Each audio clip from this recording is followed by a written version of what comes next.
E eu vou fazer já um disclaimer, gente. A pergunta que eu vou fazer é sobre saúde de alguém muito especial, mas é claro que vai continuar com os remédios, com os tratamentos, com os médicos, com a cirurgia que vai ter que fazer. Eu estou muito tranquila quanto à parte médica. Nós estamos falando de algo muito diferente, que é esse campo vibracional. E essa pessoa que eu estou falando surgiu agora uma espécie de um tumor no cérebro, vai ter que fazer aquelas cirurgias que ela tem que ficar consciente falando, né? Eles abrem e movimentam. Essa reprogramação ajuda essa situação? Sem dúvidas, maravilhosa. É muito importante frisar que isso auxilia e potencializa, não substitui médicos, né? E tudo que você falou. Porque às vezes a pessoa fala, nossa, então eu não preciso mais nada. Não. Não faz essa loucura. Não substitui a equipe médica e a cirurgia. Mas contribui demais. Eu vou contar um caso. A Paty chegou na minha clínica e ela estava com metástase óssea, né, no corpo inteiro e também com nódulo na mama. Ok, começamos o tratamento. A primeira coisa, ela estava na frequência do medo, da dor. Vou morrer. Então eu perguntei, Paty, você quer viver? Essa é a primeira coisa que você tem que perguntar para a pessoa que está vivendo uma patologia. Você quer viver? Porque se a pessoa se entregou, não tem mais nada, nem que a ciência, nem que a espiritualidade possa fazer. Não, eu quero viver, eu tenho um desejo ardente para viver. Então essa pessoa vai viver. Então o que acontece?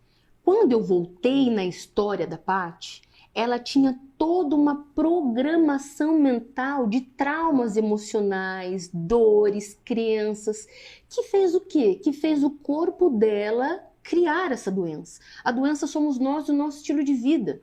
Então, através da hipnose, a hipnose é incrível e eu uso muito nos meus atendimentos individuais, nós conseguimos voltar na memória de quando aquilo começou. E olha que incrível.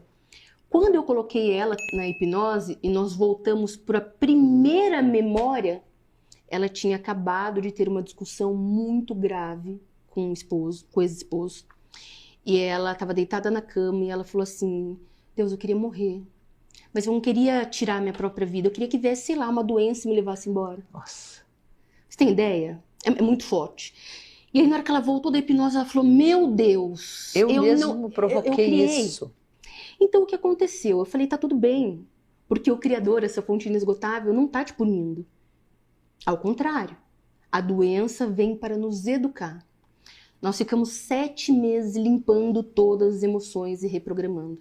Ela chegou na minha clínica com a cintilografia. Não tem mais nada de câncer. Ela tem uma pequena mancha na perna que é considerado artrose e não mais metástase. Então, maravilhosa, ela fez quimioterapia, tá? Ela continuou com os médicos, ela fez todo o tratamento da medicina tradicional e a limpeza das emoções fez o quê? Foi curando tudo aquilo que criava doença no corpo dela. Então, sim, sem dúvidas, nós podemos reprogramar o nosso corpo e dar um reset para que ele volte a se tornar saudável. Porque se você e o Criador são uma coisa só, a sua essência é o quê? É o Criador. A saúde. É a saúde, isso é a perfeição. A perfeição, exatamente. Mesmo no físico, porque a gente às vezes também separa o físico e o espiritual e coloca o físico como o buraco sem fundo da tristeza e da dor. Sim. Né? Para um dia no espiritual, no eterno, poder estar bem. Os dois são plenos de perfeição. Assim como acontece acima, acontece embaixo. Né? As pessoas acham que é algo separado, e não é. Nosso corpo físico, ele é a manifestação das nossas emoções. O nosso corpo, ele mostra isso. A minha família é toda obesa. E eu tive que lutar contra a obesidade por muitos anos. E até hoje, a minha alimentação é sem glúten, sem lactose, treino todos os dias. E é um desafio. Um desafio da minha família. Mas por quê? Porque desde lá de trás, nós fomos mantendo e repetindo os mesmos padrões que eu decidi que acabaria em mim. Então, eu não tenho que trazer isso para minha vida, eu tenho que curar em mim a emoção que somatiza essa doença no meu corpo. E eu posso fazer isso. Divino, divino. E nos bastidores nós falamos sobre essa reprogramação mental baseada em algum fato das séries do Round 6, do BBB. Fala disso para nós, fiquei curiosíssima para saber. É muito incrível. Eu estava em Roma recentemente e eu fui no Coliseu. Olha só como é a programação mental, e nós herdamos isso, tá? Então eu estava ali no Coliseu, que é um lugar onde as pessoas se reuniam para ver outras pessoas matar outras pessoas. Então imagina, Suzy, domingo, Suzy, vamos para a arena? Vamos? Aí a gente senta na arena e fica vendo lá leões comendo as pessoas, arrancando a cabeça, etc. Isso era natural. Depois, naquelas poças de sangue, eles armavam as mesas e comiam como se fosse algo natural. Então, a primeira coisa é, nós não estamos evoluindo. Estamos sim, maravilhosa, nós evoluímos muito. Porque hoje nós olhamos para isso e nós sabemos que isso é uma atrocidade. Porém, nós continuamos programando a mente da massa através do medo. Então, por exemplo, uma série que está muito hypada agora, né? Uma série que todo mundo está falando é o Round 6. O que o Round 6 mostra? A ganância do humano. O quanto o dinheiro não é o nosso servo. Nós somos o servo do dinheiro.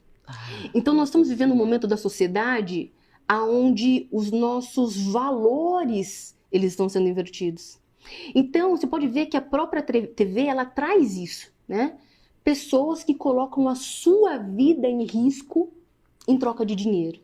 Só que quanto mais vai passando o jogo, e mais a pessoa sabe que ela está correndo risco de vida, quanto mais dinheiro ela vê, menos ela se preocupa com a própria vida. Então, o que acontece? Isso é um retrato da nossa sociedade. Sim. Como que é estampado isso ali? Quem são os ricos? Quem são as pessoas prósperas? São aqueles que estão brincando com a vida dos pobres coitados miseráveis. Então a sociedade mostra o tempo todo: quem é próspero é ruim, é desumano, vive às custas do pobre miserável, que é quem? A vítima. Então, isso já programa na mente do seu filho, do seu neto, já começa a programar na mente uma visão que prosperidade, pessoas ruins, pobreza, pessoas boas. Você que quer estar próximo a Deus, você que vive a espiritualidade, você vai escolher que lado? Nossa, essa pergunta é profunda. Há um tempo atrás, eu tive uma dificuldade, depois de ter toda a minha... estabelecer uma boa capacidade financeira, sendo executiva de uma multinacional norte-americana, eu saí da empresa por uma decisão própria e perdi todo o meu capital muito rapidamente. Mas quando eu saí, eu fiz uma promessa, disse, eu vou seguir o caminho do cristão. Assim, eu quero trabalhar para Maria e para Jesus. É algo muito sério. Depois de um ano, quando eu estava perdendo tudo, meu filho me chamou e falou, você escolheu um caminho que na sua mente é o caminho da miséria. Exatamente. Então, como é que você vai fazer para que Jesus não represente a vítima do miserável, mas represente também a riqueza dentro de você? É isso. E eu realmente, eu despertei, mudei completamente o meu caminho. E eu estava indo para esse caminho mesmo. Eu sou miserável, por que eu estou preocupada em ter mais que uma casa, preocupada em ter um carro na garagem, se quando eu morrer eu não preciso de nada disso e a felicidade do eterno está me esperando? Exatamente. Isso é tão perfeito, Suzy, que olha só, a mentalidade. Se eu tenho muito, eu estou tirando de quem não tem. Isso não é real. Porque tem para todo mundo. Porque tem para todo mundo. Porque olha esse planeta ele é muito próspero. Olha o Brasil. Se você for lá e comprar um saquinho de alface e plantar, né, num balde da sua casa, poucas semanas depois você tem alimento ali gratuito. Tudo que você planta dá. É por isso que as multinacionais não deixam de vir para cá. Mas o sistema programa o nosso país como corrupto, ruim, escasso, pobre. Por quê? Porque só se governa a massa através do medo. E quanto mais medo as pessoas têm de ter uma vida abundante, se afastar de Deus, mais longe de Deus eles ficam. E por que ficam longe de Deus? Porque é muito difícil você ficar próximo de Deus, próximo desse Criador, se você está na dor o tempo todo, porque você não fica na frequência dele. Certo. E se não fico na frequência dele, eu não tenho como percebê-lo em nenhum momento da minha vida. Porque ele não está fora, ele está dentro. Só existe o positivo e o negativo. É isso. Se você não está servindo positivo, automaticamente você está servindo negativo. Então, em aspas, se você não está servindo Deus, você está servindo o capeta imediatamente. É isso que as pessoas não entendem. Então, por exemplo, se eu estou fazendo uma oração, eu estou servindo ao positivo. Essa energia está chegando para o positivo. Mas se eu estou reclamando, eu estou numa frequência negativa. Automaticamente a minha energia de reclamar vai para quem? Vai para o negativo. O diabo, né, como se conta nessas histórias, ele é tão inteligente e ardiloso que ele fez um sistema quase perfeito. Então, o que Deus criou? O que o positivo criou? Os legumes, a carne. Mas aí vem o negativo e criou o quê? O McDonald's, o milkshake, o donuts. E o que é mais gostoso para o paladar humano? Aquilo que tira a nossa vida, mesmo sabendo que esse alimento inflama o nosso corpo e nos mata. Nós somos tão programados pelo desejo que nós ignoramos aquilo que nos dá vida e nos alimentamos daquilo que nos mata. E é mesmo. E quando tem alguém que diz esses junk food aí que não são tão bons, e alguém vem e fala, isso não é bom, a tendência é a gente ficar bravo com a pessoa. Totalmente. Fala, como pode que algo, mesmo sabendo que faz mal para a saúde, mas que é tão saboroso quanto uma boa gordura saturada numa fritura, como é que você pode ousar falar que isso não vai me fazer bem? Qual vídeo vai viralizar na internet? O vídeo que está explicando o quanto a Coca-Cola pode te matar, ou o vídeo defendendo que se você tomar uma latinha de Coca-Cola não vai dar errado? O defendendo. Então as pessoas não querem a verdade. As pessoas não querem Deus, Suzy, elas querem um milagre.